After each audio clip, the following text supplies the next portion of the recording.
Hi hello மாற்றலாம் வாழ்க்கையிலேருந்து நான் கள்ளக்குறிச்சிலேருந்து சங்கராபுரம் ஊருக்கு போகிறேன் ஒரு வேலையாக. சரி, மன சங்கடமாக இருக்குது, எப்போ தான் வெளிநாட்டுக்கு போகிறது அப்படின்னு சொல்லிட்டு ரொம்ப நாளாக கேட்டுக்கிட்டே இருக்கிறதா இருக்குது. எங்கே இருந்தாலும் எப்படி பார்த்தாலும் கடவுளைன்னு நினச்சி உக்காந்துறதா இருக்குது. சரி, கடவுள் இருக்கார், நம்ம சிவபக்தி நான் உங்களுக்கு எல்லாத்துக்கும் தெரியாத தோணும் இல்லை. ஒரு தாத்தா வந்து அப்புறம் ஜோசியம் பார்த்துட்டு இருந்தார். இவர் நிறைய கேள்விப்பட்டிருக்கேன், குடிக்கிறதுக்கெலாம் வைத்தியம் பண்ணுறவர். ஜோசியம் ரொம்ப காலமாக சொல்லிட்டு நான் ஸ்கூல் படிக்கிற காலத்துலேருந்து இவரை பார்க்குறேன். ஆனால் எனக்கு டைமே கிடைச்சதில்லை. இன்றைக்கி வண்டியில் போகக்குள்ள யதார்த்தமாக இந்த அங்காள பரமேஸ்வரி இவர் பூஜை செய்கிறவர் இந்த அம்மாவுக்கு. சரி, ஜோசியம் கேட்டு பார்க்கலாம், 25ஆந்தேதி ஒரு எக்ஸாம் வருது, சரி பாஸ் ஆகிடுவோம்னான்னு சொல்லிட்டு கிளி ஜோசியம் பார்க்குறேன். நீங்களும் பாருங்கள் என் கூட என்ன எடுக்கிறாங்கன்னு.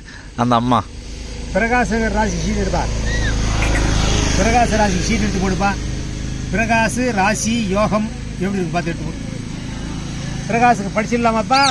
சரி,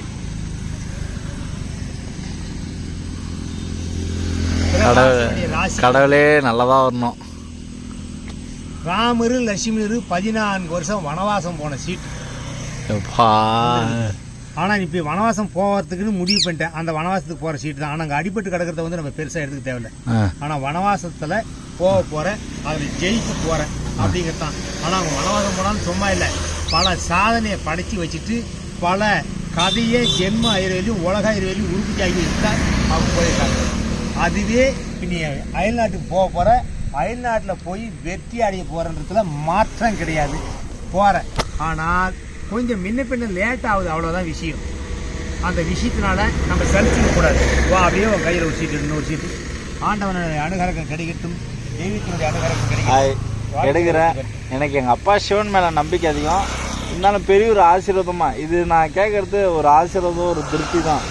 என் சேனலில் போடுறேன், எல்லோரும் சப்ஸ்கிரைப் பண்ணுங்கள். நீங்களும் இந்த சைடு கள்ளக்குறிச்சிலேருந்து சங்கராபுரம் போகிற வகையில் கரெக்டாக இந்த எந்த ஒரு அம்மன் மேலேரி, எந்த ஒரு மேலேரி வெக்காளி அம்மன் கோயில். வெக்காளி அம்மன் கோயில். நீங்கள் என்னென்ன பண்ணுவீங்க? சோசியம் பார்க்குறேன், கைரேகை பார்க்குறேன், மேற்கொண்டு ஏதாவது குடும்பத்தில் வறுமை கொடுமைகள் இருந்தால் அதெல்லாம் தெய்வத்தை வச்சு சரி பண்ணி தரேன். பேய் பேசெல்லாம் ஓட்டுறேன். ஓரளவுக்கு அந்த தெய்வத்துடைய அனுகரகத்தினால நான் பல பேரை வாழ வச்சிருக்கிறேன். ஆனால் நான் தான் இன்னும் வளராது இருக்கிறேன்.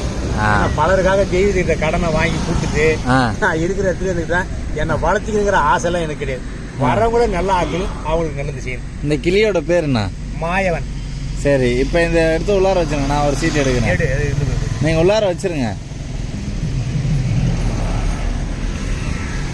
நல்லா பைபாஸ் ரோட்லேயே இருக்குது, திருவண்ணாமலை போகிற ரோடு.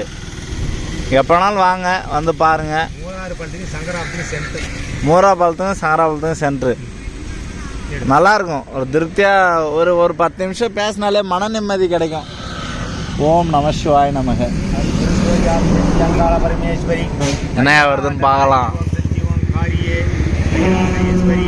மனித இனத்தை வாழ வைக்க வந்த மூல பொருளாக விளங்கக்கூடிய குல தெய்வமாக எல்லாருக்கும் இருந்து திகையக்கூடிய செல்வ விநாயகர்னு வந்திருக்கிறார்.